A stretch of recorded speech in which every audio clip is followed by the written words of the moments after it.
ರಾಯಚೂರು ನಗರದ ಬಸವೇಶ್ವರ ರಸ್ತೆಯ ಶ್ರೀ ಅಮರೇಶ್ವರ ಆಸ್ಪತ್ರೆಯಲ್ಲಿ ರೋಟರಿ ಕಾಟನ್ ಈಸ್ಟ್ ಜನಸೇವಾ ಪ್ರತಿಷ್ಠಾನದ ವತಿಯಿಂದ ರಕ್ತನಿಧಿ ಸಂಗ್ರಹಾಲಯದ ಉದ್ಘಾಟನೆಯನ್ನು ರಕ್ತನಿಧಿ ಸಂಗ್ರಹಾಲಯದ ಅಧ್ಯಕ್ಷ ತ್ರಿವಿಕ್ರಮ್ ಜೋಶಿ ಹಾಗೂ ಜೆಸಿಐ ಅಧ್ಯಕ್ಷ ಕಮಲ್ ಕುಮಾರ್ ಅವರು ನೆರವೇರಿಸಿದರು.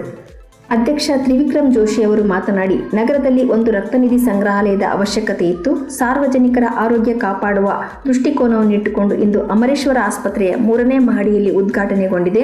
ನಗರವಲ್ಲದೆ ಬೇರೆ ರಾಜ್ಯ, ಜಿಲ್ಲೆಗಳಿಗೂ ಇದರ ಸದುಪಯೋಗವಾಗಲಿ ಎಂದು ಬಯಸಿದ್ದೇವೆ. ಯುವಕರು ಹೆಚ್ಚು ರಕ್ತದಾನ ಮಾಡುವುದರಲ್ಲಿ ಮುಂದೆ ಬಂದು ಇನ್ನೊಂದು ಜೀವಕ್ಕೆ ರಕ್ತದಾನ ಮಾಡಿದ ಪುಣ್ಯದ ಕಾರ್ಯದಲ್ಲಿ ತಮ್ಮನ್ನು ತಾವು ತೊಡಗಿಸಿಕೊಳ್ಳಬೇಕು.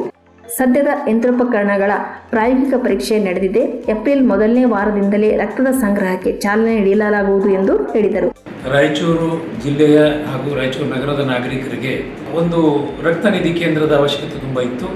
ಆ ಉದ್ದೇಶದಿಂದ ರೋಟರಿ ಕಾಟನ್ ಈಸ್ಟ್ ಟ್ರಸ್ಟು ಹಾಗೂ ಜನಸೇವಾ ಪ್ರತಿಷ್ಠಾನ ರಾಯಚೂರು ಇವರ ಒಂದು ಸಂಯುಕ್ತ ನೇತೃತ್ವದಲ್ಲಿ ಬ್ಲಡ್ ಸೆಂಟರ್ ಇದರ ಉದ್ಘಾಟನೆಯನ್ನು ಇವತ್ತು ರಾಯಚೂರಲ್ಲಿ ಮಾಡಲಾಗಿದೆ. ಇದು ರಾಯಚೂರು ಜಿಲ್ಲೆಯ ಅಷ್ಟೇ ಅಲ್ಲ, ಅಕ್ಕಪಕ್ಕದ ಜಿಲ್ಲೆಯ ತಾಲೂಕುಗಳಿಗೂ ಬೇರೆ ಬೇರೆ ಗ್ರಾಮಗಳಿಂದನೂ ಇಲ್ಲಿ ಜನ ಬ್ಲಡ್ ತಗೊಳ್ಳಿಕ್ಕೆ ಬರ್ತಿರ್ತಾರೆ, ಟ್ರೀಟ್ಮೆಂಟಿಗೆ ಬರ್ತಿರ್ತಾರೆ. ಈ ಸಂದರ್ಭದಲ್ಲಿ ರವಿ ಒಡ್ಲಮನಿ, ರೋಟರಿ ಕ್ಲಬ್ನ ಅಧ್ಯಕ್ಷರು, ಉಪಾಧ್ಯಕ್ಷರು, ಕಾರ್ಯದರ್ಶಿಗಳು, ಸರ್ವ ಪದಾಧಿಕಾರಿಗಳು ಹಾಗೂ ಸಾರ್ವಜನಿಕರು ಉಪಸ್ಥಿತರಿದ್ದರು.